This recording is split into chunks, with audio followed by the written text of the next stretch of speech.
Welcome to Exploring Knowledge Institute YouTube channel.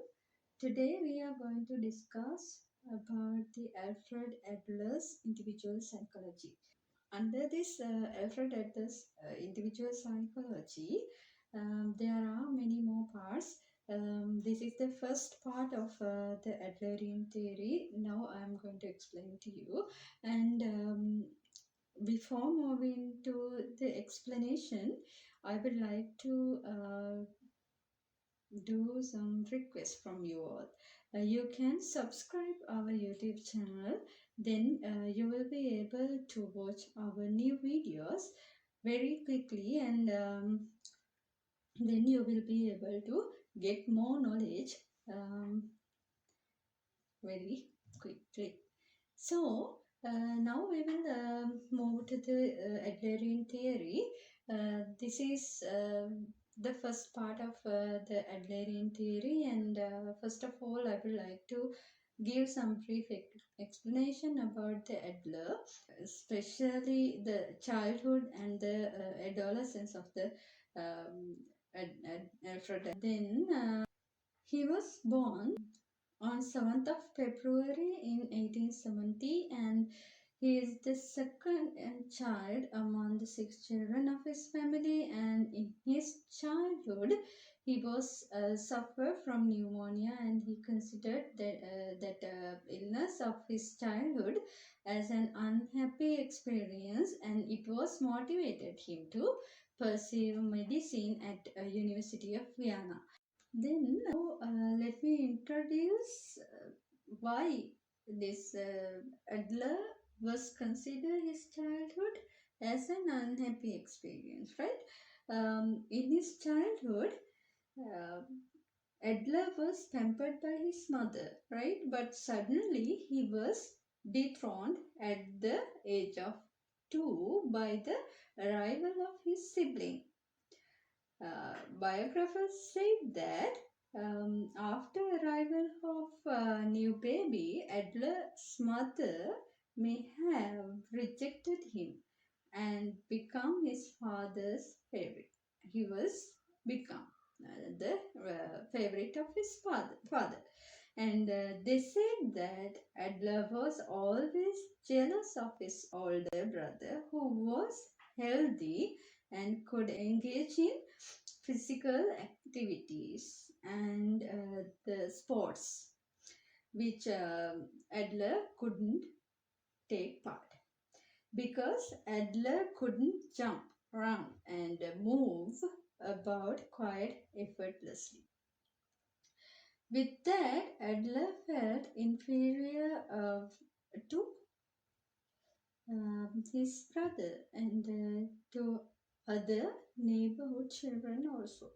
And as a result, he resolved to work hard to overcome his feelings of inferiority and to compensate for his physical limitations. For example, he tried to join in games and sports. With that, gradually he was able to achieve a sense of self-esteem and social acceptance. Then, in this theory, he emphasized the importance of the peer groups and suggested that childhood relationships with the siblings and with the children outside the family were much more significant. Adler believed that development of healthy and unhealthy goals are shaped by the experience in the first 5 years of our life, right? In his theory, he emphasized the importance of the peer groups and suggested that childhood relationships with siblings and other children outside the family were much more significant. And another example is in the school, his teacher advised his father to practice him to make shoes because he was particularly bad in mathematics, right? But eventually his inferiority feeling was able to rouse him from being a failing student to top of his class through the hard work. And this kind of things motivated him to pursue medicine at the University of Vienna, right?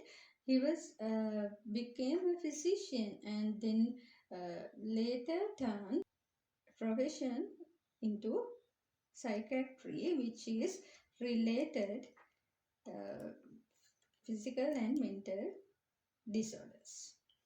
And finally, um, he was able to do the things that he was expected, right?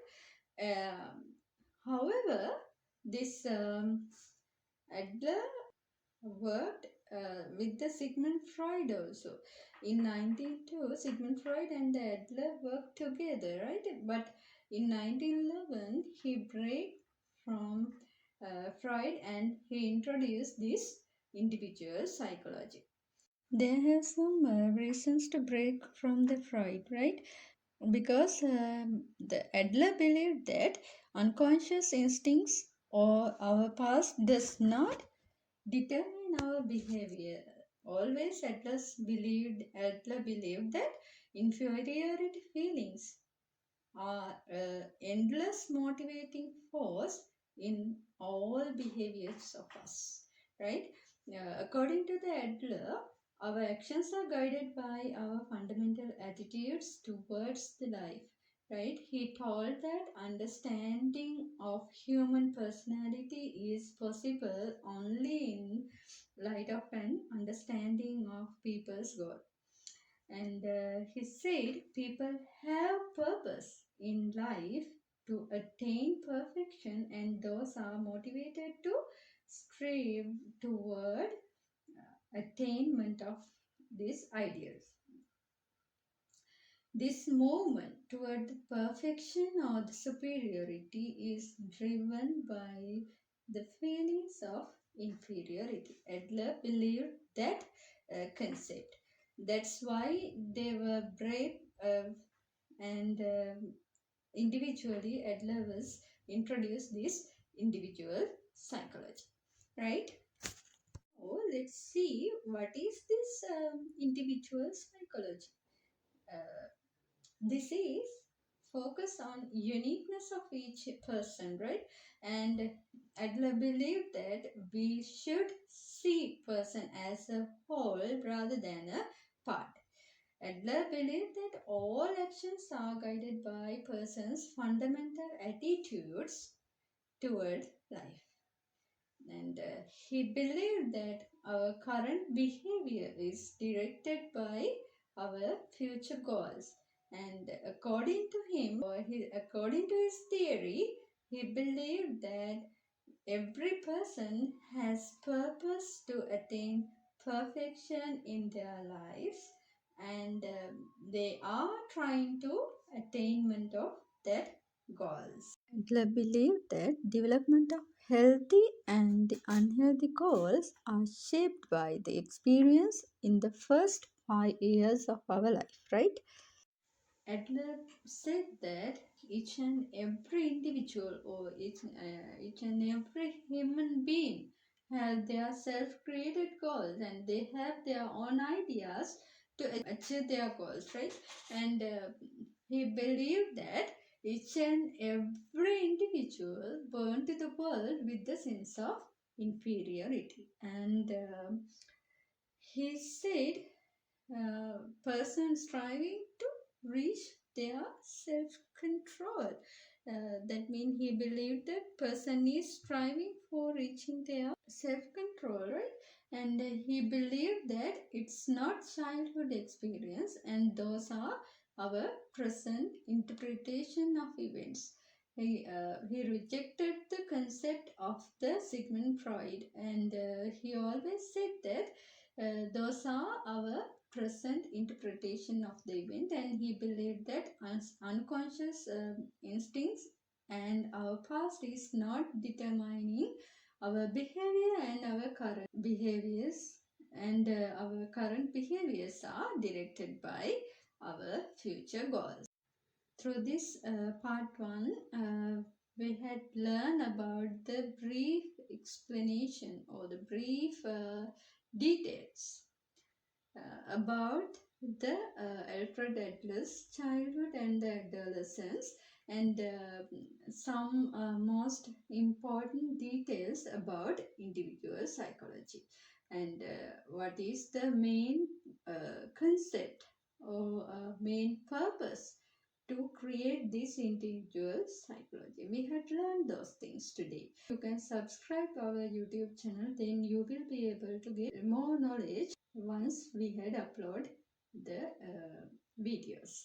Then bye knowledge seekers.